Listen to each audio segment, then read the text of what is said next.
All right, now join us, Steven Espinoza, the president of Showtime Sports. Steven, how's Super Bowl Raider Road treating you so far? It's been great. It's been a great week. I mean, it has been fortunate enough to go to several Super Bowls, and it's amazing. Every time you think it can't get any bigger, you come, and then the next year, it is even more massive. Now with the Rams in LA, like it's everywhere. It's completely taken over Los Angeles. Compared to the other Super Bowl Raider Roads, how does LA compare? About the same every year, or it's a little bit different. There's still like some COVID hanging out. We probably don't have the attendance, but it's more than made up with it. I mean, the number of other parties, the events, ticket prices, which are going to set an all-time record this year. I mean, there's clearly a lot of excitement over this game. Okay, and Steven, I know you have a lot going on with Showtime Sports, but I got to start with the big one for me, being a boxing writer. For you, Showtime Boxing, how's that going? It's been many decades for you guys championship fights, but for 2022, what should we expect for boxing? Well, I think 2021 was an incredibly strong year for us, and one of the busiest years in history because we did over 40 live fight nights. That's between Bellator, MMA, and all the boxing we do. So 40 fight nights a year is a lot of combat sports. And it was a busy year, and some of the biggest fights. We had Mayweather back in the exhibition. We had Canelo. We had 2 Tank Davis fights. Canelo getting an undisputed title, and some really strong fights across the board. So when I hear guys like Al Bernstein, who have been in the sport for decades, say that it's one of the strongest years that they've ever been involved in, like that, that really carries a lot of weight for me. So we're thrilled, and we're intent on keeping that momentum going forward. I mean, one fight, in the very near future is the Jermell Charlo Brian Castano rematch, which we thought we were going to get an undisputed title holder when we fought last summer in Houston. Came out a draw, so have to run it back again. The undisputed title, one of the best fights of the year, and now it gets even bigger with the rematch. Yeah, I remember that controversial draw there. When is the date for that one? That's March 19th at Crypto.com Arena. Okay, and I'm not sure if you could announce the Errol Spence maybe, or we're working on Errol Spence. I mean, we've got our fingers crossed. I mean, he's definitely fighting at the Cowboy Stadium at AT&T on April 16th. Okay. We're hoping to get a deal done with it. Not completely confirmed yet, but okay. I think that is whether it's ours or someone else's, it's a massive, massive event. Okay, so it's a good start already. But I guess maybe Steven, take us behind the scenes a little bit, because Canelo used to do a lot of boxing with you guys early in the days, and you got him back for the Caleb Plant fight. I guess how's that kind of work nowadays when you're kind of free agent and trying to bring the Showtime and so many other promotional companies, and like you mentioned, you guys are staying busy. So what's kind of the secret to getting these fighters on your program? Look, everyone's a little bit different. Canelo actually, he's clearly got a lot of leverage. He's at the top of the food chain. And he's made it, pretty clear he's going to sort of go where the best opportunities are fight to fight. I think we've got some really interesting opportunities with a Jermell Charlo or David Benavidez. He's talked about maybe going to 175. Money is definitely a part of the conversation, as it always is. But it's also, I think, the kind of legacy and history that he can make. For my money, I think the Charlo fight is, the biggest fight available. I think it's a great style matchup. I think it does, really big business. And we've made our case for that. And, and hopefully it'll come our way. I mean, they're obviously, competitors. And that's one thing. You hear every once in a while that, boxing is, is dying or dead, or, there are more people, more networks, streaming outlets, and more out in the boxing today than at any point. You have a Fox network, and ESPN active, and streamers active in the Spanish language networks, and in Showtime. Even though we lost HBO, there's still a lot of activity in the sport, and certainly, it would be easy to keep Canelo if there weren't so many other people in the sport. But that's competition. Yeah, you mentioned two very good or interesting opponents in Charlo and Benavidez, especially for the Mexican fan base. They will love that slugfest with David Benavidez, and of course Charlo's is going to be an entertaining fight. But another star you mentioned, Gervonta Davis, he's been fighting with you guys for a while. Tank Davis, anything in the story yet, or anything you talked about or heard from him? We're expecting him to be back in June, and look, we're still chasing one of those big fights. Like, it gets complicated. Certain fighters are exclusive to different networks, and there are always issues there. But Tank is looking for that big signature fight. Whether it's a Ryan Garcia or a Devin Haney or who else. And the reality is, I think he'll get it, but he's not going to stall his career waiting for it. So he's going to continue taking the best fights that he can take in the meantime, and simultaneously chasing those big signature fights. But I think 2022 will be the year that he gets. Okay, I think his last fight was here at Staples Center. It was. Okay, it was. And, for that one. Yeah, it was. It was a great event. A really tough fight. Isaac Cruz, showed that he's one of the elite fighters in that division.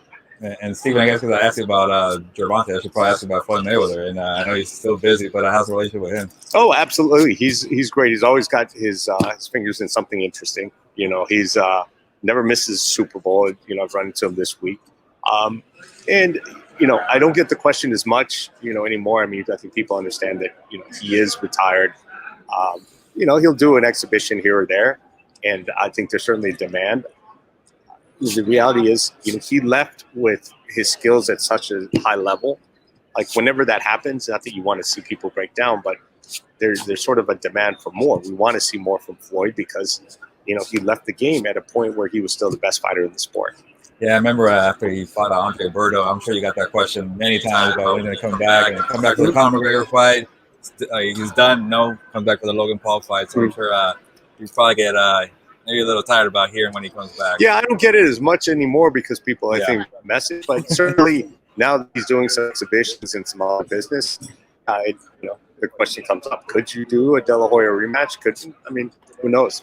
What would you think about that? These guys in their 40s or are they in their 50s? Look, the biggest problem is injury, and Floyd takes such great care of himself. It's easy for him to stay in shape. It's not as these guys goes for us non-athletes as well. Like, I turned 40, 45. It wasn't as easy to do anything anymore. So that's a tough ask. Unless you're somebody like Bernard Hopkins who somehow is able to all the way until you 50. Yeah. It's tougher. You get into the 40s and things change. All right, Steven, going over to the MMA side with Bellator, how's that going for you guys? Absolutely. It's doing great. And last year, as I said, we did 40 live fight nights a year. 18 of those were Bellator events, and we've got some great ones coming up. We'll be in Dublin, we'll be in London, we'll be in Paris, overseas. We're going to see the return of AJ McKee, who was a breakout star, last year with a big win. We just saw Ryan Bader defend the heavyweight title in Phoenix a couple of weeks ago. So there's a lot of talent. People need to realize that there are a lot of talented fighters outside the UFC. I mean, UFC would like you to believe that everyone who's any good is in the UFC, but there's plenty of talent spread out, and and guys like Bader or AJ McKee, are out there, can go toe to toe with anybody in any organization. Yeah, you hear a lot about UFC kind of controls everybody, has all these fighters, and then you also hear on the flip side they don't get paid well. So I'm assuming a lot of guys see that and hear that and want to go to Bellator. Is that kind of the way you kind of lure them over? Yeah, there's that, and there's a lot of things that come along with UFC, and there are some fighters who just sort of wanted things are different, and Bellator has a much different approach. One of the things that distinguishes them is the tournaments, and having tournaments in the different weight divisions, it sort of solves the problem. There's no politics. You get the 8, 10, sometimes 16 guys, best guys in the division, or women for that matter, and you put them in a tournament. Like, nobody dodges anybody, and we find out who the best in the division is. As a boxing fan, I like that. Absolutely. That approach. Absolutely. When's the next big Bellator card? The next big Bellator card, let's see, is going to be February 19th. We're coming up, and that is I'm blanking the actual card. But we've got that one. Then we'll be overseas in Dublin and London as well. Okay. And I know Showtime Sports has a lot of documentaries as well, or in talk shows. What do you guys have cooking for that? Probably the thing we've become best known for over the last couple of years are two things: is the documentaries and all the sport. the video podcast with Matt Barnes and Steven Jackson, and there really nothing else like that. The conversation, their approach to it, the sort of interviews that they get, and that's something we're really proud of. And doing the really hard-hitting documentaries is a key for us. We did one last year we were very proud of, The Kings, which was Hagler, Hearns, and Leonard Duran, multi-part series. And I did really well for us. And that's the kind of thing that we're really proud of. And Steven, the ones that I enjoy is kind of behind the scenes for the NFL games. You kind of get the audio the day after the game. And the one that stood out, because I covered the Chargers here, was Justin Herbert when he had the 5 minutes notice. Yeah. Play the Chiefs. So there's a lot of good ones overall that stood up. But having the guys mic'd up for those good moments, how's that been for you guys? Well, it's NFL Films has been a pioneer in a lot of different ways, and it's hard to actually realize or hard to appreciate. But they've been miking players up and coaches since literally the 1960s. It was much different technology, obviously, much harder, but they really pioneered that sort of sense of filmmaking and the cinematography, the cinematic presentation. So yeah, there's a reason why the show is going on 45 years. They provide unique highlights, different than anywhere else, and the fans love catching those little exchanges, whether it's on the sideline or in the huddle, just doing stuff that you wouldn't hear anywhere else. And Steven, because we are here at the Super Bowl for the big game on Sunday, Rams, Bengals, can I put you on the spot and get a prediction? Well, personally, I'd love to see the Bengals do it. I root for the underdog, and it's nice to have some fresh faces on the scene like Joe Burrow. But I think the Rams are just too strong, especially that defensive line, the defense overall, and the offense is clicking at a really high level. It's I think it's a tough ask to see the Bengals overcoming the Rams. You got a score prediction?